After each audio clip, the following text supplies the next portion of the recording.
चलिए आज के क्लास फिर शुरू होता है। हमारा जो नया टॉपिक लेकर आए हैं आज के नए क्लास में, तो हमें उम्मीद है कि आप सभी लोग बहुत अच्छे होंगे। आप सभी को जय श्री कृष्ण मेरी तरफ से।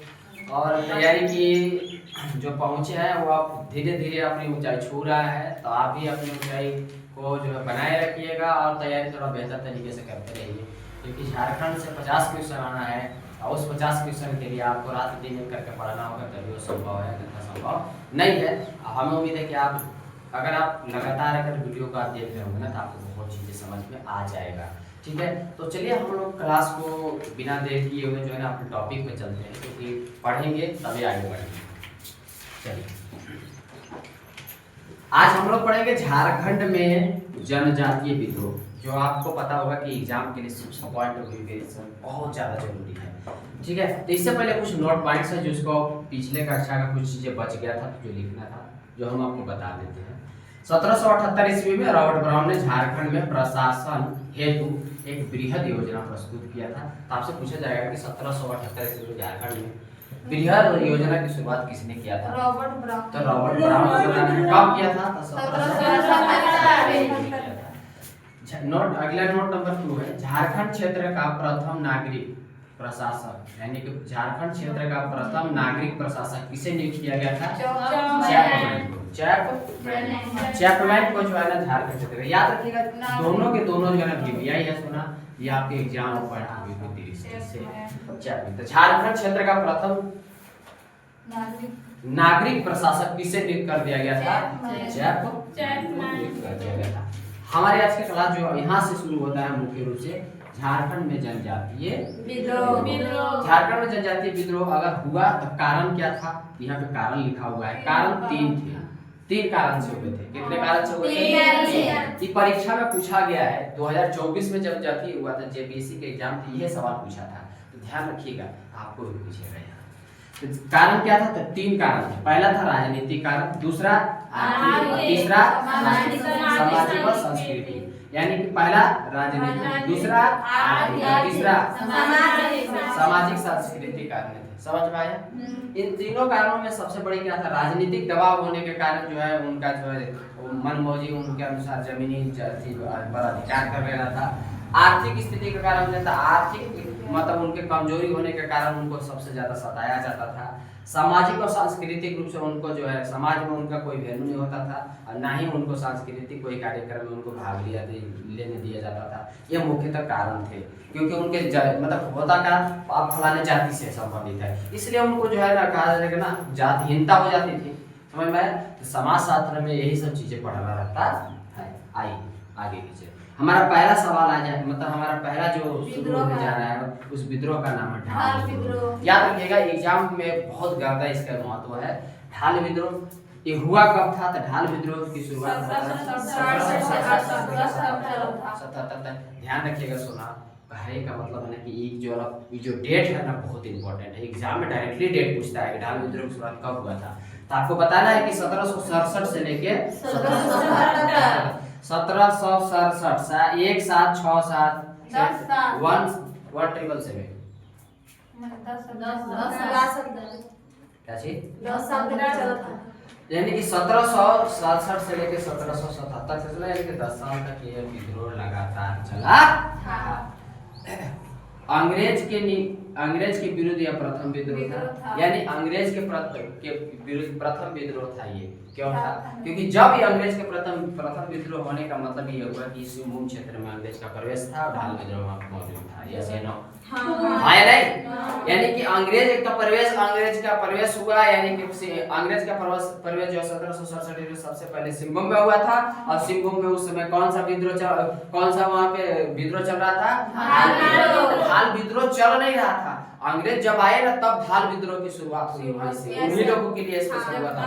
तो अंग्रेज के विरुद्ध जो है ना यह प्रथम विद्रोह था, यानी प्रथम विद्रोह की शुरुआत हो चुका था, जिसे हम ढाल विद्रोह कहते हैं। तो आपसे क्या पूछा जाएगा कि अंग्रेज के विरुद्ध प्रथम विद्रोह कौन सा शुरू किया गया था? उसका नाम था ढाल विद्रोह। कब शुरू किया गया था? 1777। अर्थ क्या था? मतलब इसका अर्थ क्या है? संपूर्ण ढाल राज के जनताओं का विद्रोह था। यानी कि ढाल विद्रोह का अर्थ क्या है? संपूर्ण ढाल राजा के जनताओं का विद्रोह, यानी कि संपूर्ण ढाल राज्य जो था ना, मतलब जो ये जो ढाल राज्य था, यानी कि विद्रोह जो हुआ था, संपूर्ण ढाल राज्य की जनता सब मिलकर जो है ना उसके किसके प्रति विद्रोह किए थे? अंग्रेज के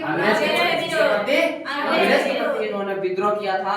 याद रखिएगा यह विद्रोह 10 साल तक चला था, यानी कि अंग्रेज को 10 साल लग गए थे उनका ढाल विद्रोह, यानी कि सिंहभूम में उनको राजपाट करने। समझ में आ गया या नहीं आ गया? तो इसीलिए कहा जाता है कि झारखंड में सबसे ज्यादा अंग्रेज को सबसे ज्यादा सामना करना था। 70 साल बीत गए थे अंग्रेज को झारखंड में वर्चस्व लाने में अपना, याद रख लीजिएगा। और उत्तर जो झारखंड है, उत्तर झारखंड के क्षेत्र में अंग्रेज को 40 साल लग गए थे, 35 से 40 साल इनको जो है ना झेलना पड़ा था, है नहीं? जो आप पिछले कुछ कक्षा में पढ़ा चुके हैं। हाँ सॉरी 45 साल तक, 40 से 45 साल तक उनको झेलना पड़ा था। आरंभ की शुरुआत कब हुआ, यानी कि इनका आरंभ ढाल विद्रोह का आरंभ कब हुआ? 1767 में सिंहभूम से हुआ, जो 1777 तक चला। कितना साल? लगभग 10 वर्ष तक, यानी कि 10 वर्ष तक लगातार यह विद्रोह चला, तब जाके अंग्रेज की यहाँ वर्चस्व आया। समझ में आया? नेतृत्व किसने किया था? जगन्नाथ। अंग्रेज को सबसे ज्यादा जो दिक्कत था वो किससे था? जगन्नाथ। पहले की भी कक्षा में पढ़ाए हैं आपको कि अंग्रेज को हवा निकालने वाला यही व्यक्ति जो यहाँ जगन्नाथ ही ढाल था, जो अकेले जो है ना अंग्रेज के तबीयत खराब करके रख देता था, यानी कि 10 साल तक यह अकेले झुला दिया था उसने। किसको? अंग्रेज को। दमन करने वाला कौन कौन व्यक्ति आया अंग्रेज? तो उस दमन करने वाला था, क्या नाम था? और उसके बाद मैगन, फिर वो भेजा जो असफल, मतलब इन लोग भी जगन्नाथ ढाल के सामने नहीं टिक पाया। समझ में आया नहीं आया? तब जाके जो है ना अगर अंग्रेज जो है ना फिर कहा कि एक काम करो, छोड़ दो, फिर जगन्नाथ ढाल को जो है बाद में राजा बना, बाद में राजा जगन्नाथ ढाल बता, जगन्नाथ ढाल को बनाया गया, जगन्नाथ ढाल को फिर बाद में राजा बना दिया गया। कहा कि भैया एक काम करो, तो कल लगभग जो है 4000 रुपया के आसपास जो है ना आप सालाना कर देने का वादा करो। लेकिन जगन्नाथ ढाल जो है इस बात पर एग्री हो जाता है, लेकिन अंग्रेज जो है ना हर एक साल क्या कर देता था, उसमें बढ़ोतरी करने लगता था। 4000 से फिर 4200 कर दिया था। इसी को लेकर जगन्नाथ ढाल ने जो है ना फिर अंग्रेज के प्रति विद्रोह उत्पन्न कर देता है। अब आइए हम आगे चलते हैं। हम लोग ये जो है ज्यादा थोड़ा डिटेल्स पढ़ेंगे तो आप खुद समझ रहे हैं कि लंबा वीडियो होगा तो अगला दिन से आप देखना बंद कर दीजिएगा, कल से पढ़ना आना बंद कर दीजिएगा। इसलिए चुआड़ विद्रोह हम लोग शुरू कर देते हैं। चुआड़ विद्रोह, चुआड़ मतलब चुआड़ी से पानी पीने वाला विद्रोह, इसको चुआड़ विद्रोह कहा जाता है। कब हुआ था? 1769 में इसकी शुरुआत हुई थी, 1805 में क्या हो गया था? समाप्त हो गया था। चुआड़ विद्रोह की शुरुआत यहाँ था। चुआड़ विद्रोह में सबसे बड़ा महत्वपूर्ण जो बात याद रखना है, इस विद्रोह में बड़ी सुंदर वो नारा दिया गया था। हम क्या कहें, वो नारा हमारा कहना पड़ रहा है। नारा जो सबसे जो अति सुंदर मिला था, अपना गांव अपना राज दूर भगाओ विदेशी राज। बड़ा सुंदर, अपना गांव अपना राज दूर भगाओ विदेशी राज। सवाल आएंगे तो आएंगे। अंग्रेज जंगल महल के भूमिजों को चुआड़ या चुआड़ कहा करते थे। यानी कहता था अंग्रेज जो है ना जंगल महल के जितने भी लोग थे, वहाँ के रहने वाले लोग थे, उसको क्या कहता था अंग्रेज? जंगल महल के भूमिजों को, भूमिज मतलब भूमिज जनजाति, जनजाति, भूमि जनजाति को क्या कहता था अंग्रेज? परीक्षा में पूछे जाने वाला सवाल है, क्योंकि ये देखिए थोड़ा सा किसी मानवता पर भाव प्रकट किया गया, मानवता पर जो है ना द्वेष मतलब दोष लगाया गया है, इसलिए सवाल जो है ज्यादा इस तरह का पूछे जाते हैं एग्जाम में। कि पूछेगा कि अंग्रेज ने जंगल महल के भूमिजों को क्या कहा था, तो कहिएगा कि चुआड़ या चुआड़ कहा था। क्या कहा था? क्या कहा था? समझ में आया नहीं आया? मुड़ी नहीं हिलाना है, फांसी दे देंगे। हम जल्लाद हैं, बोलिए आगे क्या कहना है। आइए, व्यवसाय इनका क्या था? चुआड़ विद्रोह का व्यवसाय क्या था? आपको भी पता है कि जंगल में रहने वाले इनको पहला काम था शिकार। ये अपना व्यवसाय शिकार से करते थे, शिकार मारते थे बेचते थे, उसके बाद जंगल की खेती, जंगल में जो भी खेती, जंगल का खेती का मतलब क्या होता है, जंगल में जो खेती होते हैं ना और झाड़ी वगैरह से जो चीजें मिलती है उसका यूज करके उन लोग बेचा करते थे। उनका प्रमुख था जंगल की खेती और शिकार करना। अब देखिएगा आगे क्या है कि जमींदार के यहाँ काम करने वाले को क्या कहा जाता है, पाइका कहा जाता है। ये सोना बड़ी भी आई है, पाइका कहा जाता है, जिसे हम क्या कहते हैं, सिपाही कहते हैं। चुआड़ विद्रोह में जमींदार के यहाँ जो काम करते थे, समझ में आ रहा है, जमींदार के यहाँ काम करते थे उसे हम क्या कहते हैं, पाइका। पाइका यानी कि सिपाही, समझ आया, उसे क्या कहा जाता है, सिपाही। समझ आया, आपके लोग के घर अगर कोई घर नौकर वोकर होगा तो उस पाइका उसको कहा जाता है, उसी को क्या कहते हैं, सिपाही कहा जाता है। समझ में आया नहीं आया? आगे आइए, विद्रोह का विस्तार। अब देखिए इस विद्रोह का विस्तार कहां से हुआ, यही आपको समझ में आएगा, तब आप जानिएगा। देखिए ये जो जंगल महल है ना, जंगल महल एक राज्य है, समझिएगा, जिसमें चुआड़ विद्रोह यहाँ से नेतृत्व कर रहा था। आपसे पूछा जाएगा कि जंगल महल का नेतृत्व किसने किया था, तो आपको जवाब देना है चुआड़ विद्रोह या चुआड़। बोलिए क्या, कौन किया था? जंगल महल का नेतृत्व कौन किया था? चुआड़ विद्रोह या चुआड़ विद्रोह। चुआड़ विद्रोह या चुआड़ विद्रोह जो है जंगल महल का नेतृत्व किया था। और अंग्रेजों ने जो है ना भूमि जनजातियों को क्या कहा था, चुआड़ या चुआड़ कहा था। आगे विद्रोह का विस्तार कहां से कहां तक है? विद्रोह की विस्तार जो था सिंहभूम से शुरू होता है, मानभूम से बाढ़भूम से पंचायत राज पता है ना, पंचायत राज में 11 को गांव मिलाकर बनाया गया था, पढ़ा है ना? यो दुर्दशा खराब है का, अरे बाप रे। पंचायत राज के साथ साथ बंगाल के मिदनापुर व बांकुड़ा तक क्या था, फैला था, जिसे जंगल महल कहा जाता है। तब कहेगा कि सारी पूछने वाला सवाल है, ये सर पूछने वाला तो छोड़ दीजिए सर, ये 100% आएगा सर। इसलिए आएगा कि क्योंकि झारखंड के दक्षिण हिस्से से लेके झारखंड के उत्तर हिस्से को भी क्रॉस करके उतना दूर तक इसका राजपाट था। अरे सोना नहीं समझ में आया? यहाँ देखिए तो यहाँ सिंहभूम है और वहाँ है बंगाल, ऊपरे इस सौंसे उन्होंने कब्जा कर लिया था, नहीं समझे?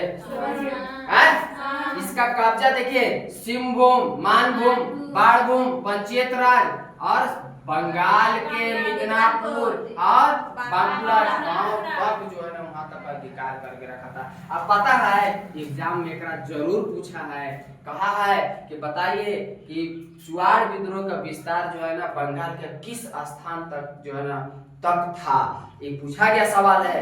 ये रियल में को बता रहे हैं, 100% इसका पूछा हुआ सवाल है, इसलिए कह रहे हैं वो ये आंसर में दिया था समझ में आया? आया नहीं? समझ में आया? शुरुआत कहाँ से हुआ, बंद कहाँ हुआ, यही सवाल हम आपको दिखा देंगे, थोड़ा देरी में दिखा देंगे। आइए, फैला हुआ था जिसे हम क्या कहते हैं, यानी जितना इस सब आप है ना इस सब के मिला के क्या कहा गया। इस विद्रोह में बढ़ चढ़कर भूमि जनजातियों ने भाग लिया था, इसीलिए अंग्रेज ने नदिया किरा ने कह दिया था। समझ में आया? चलिए, इस विद्रोह में भूमि तथा बाढ़भूम का प्रमुख नेता दुर्जन सिंह था। कौन था? प्रमुख नेता दुर्जन सिंह था। कहाँ के? मानभूम और बाढ़भूम का, दोनों जगह का। अब आप कहिएगा कि तो सर यहाँ से और यहाँ तक था तो इतना दूर में एक राजा था, नहीं सुना, एकरा में सब राजा जो है ना अलग अलग जगह से अपन नेतृत्व करते। जैसे 1857 के विद्रोह पढ़े थे, हाँ या नहीं? तब उसमें हम लोग पढ़े कि भैया दिल्ली से कोई और, लखनऊ से कोई और, बिहार से कोई और, लेकिन विद्रोह का नाम क्या था? 1857। वही बतिया यहाँ है, चुआड़ विद्रोह नाम है, लेकिन जगह हर जगह अलग अलग सब लोग क्या करके रखा है, विद्रोह अलग अलग जगहों से कर रहा है। समझ में आया? जिसमें सबसे प्रमुख जो विद्रोह जो जगह था वो मानभूम और बाढ़भूम। ये जो मानभूम और बाढ़भूम की जो बात हो रही है, इस जगह पर सबसे ज्यादा जो शक्तिशाली वो राजा रहा था, उसका नाम क्या था? दुर्जन सिंह था। अब उसके बाद दमनकर्ता कौन था? इस जुआड़ विद्रोह को दमन करता। एग्जाम में पूछने वाला जो सबसे इम्पोर्टेंट फैक्टर है वो ये है कि आपसे पूछेगा कि जुआड़ विद्रोह की शुरुआत कब हुआ था, तो बता देना है कि 1749 से लेकर 1805 तक। अब कहेगा कि इसका दमनकर्ता कौन था, तो नाम बताना, लेफ्टिनेंट गुडियार, होबर्स और क्रॉफर्ड। ये कौन कौन थे? लेफ्टिनेंट गुडियार, होबर्स और क्रॉफर्ड ना, ये तीन को मिलके जो है ना क्या किया था, जुआड़ विद्रोह को दमन करने के लिए। अब आप कहेंगे कि सर एक के साथ तीनों एक के साथ चलता था, एक के साथ तीनों नहीं चलता था, तीनों जो था ऊपरे नीचे और सबसे नीचे ऐसे, ऊपरे सहयोग कोई को सिंहभूम में रखा था, तो कोई को जो है बाड़भूम में रखा था, और कोई को जो है कहाँ रख दिया था, बाड़कुंडा में। समझ में आया? ये तीनों को अलग अलग जगह से नेतृत्व करवा रहा था, यही है तीनों ये विद्रोह। समझ में आ रहा है या नहीं आ रहा है? तो सवाल जो पूछने वाला है वो आपको बात क्लियर समझ में आ गया। उसके बाद आता है भोक्ता विद्रोह। कौन? भोक्ता विद्रोह। नेतृत्व किसने किया था? जगन्नाथ सिंह भोक्ता ने। भोक्ता विद्रोह की नेतृत्व किसने किया था? जयनाथ सिंह भोक्ता ने किया था। समझ में आ रहा है? ये चित्रजीत राय के का था? दीवान। चित्रजीत राय के का था? दीवान का था? दीवान। चित्रजीत राय का दीवान था। इसमें जो इम्पोर्टेंट है वही बात लिखा है, ज्यादा से नहीं लिखा हुआ है ना, ये नहीं लिखा हुआ है कि कहिया हुआ, इसकी जरूरत उतना भी नहीं है, आप उधर भी पढ़ सकते हैं। जयनाथ सिंह भोक्ता के बाद अंग्रेज ने क्या किया था? गोपाल राय को क्या कर दिया था? बना दिया गया था। समझ में आया? अब गोपाल राय को अंग्रेज कहाँ से लिया के आया था? तो पटना से। कहाँ से? पटना से बुला के लाया था। देखिए कितना बढ़िया अंग्रेज होशियार होता है भाई। घर के बेदी लंका है, यहाँ का खोजेगा, एक नैहर से पहले खोद के लाएगा, वहाँ वाला नैहर वाला के वहाँ से बेच जो है वहाँ से हुरवाएगा, यहाँ जो बिन राएगा। नहीं समझे? तो ये बतिया था। तो अगर आपको कोई दिक्कत है यहाँ तक समझ में आया सबको? हाँ या नहीं? तो चलिए वीडियो अगर आपको समझ में आया होगा तो आप थोड़ा सा काम करिएगा, लाइक कर दीजिएगा, शेयर कीजिएगा, सब्सक्राइब कर दीजिएगा। अब मन नहीं अगर इतना करेगा तो कुछ मत कीजिए, डाउनलोड करके कैसेट बना के अपने व्हाट्सएप रख लीजिएगा। तब तक आप सभी को चाहिए।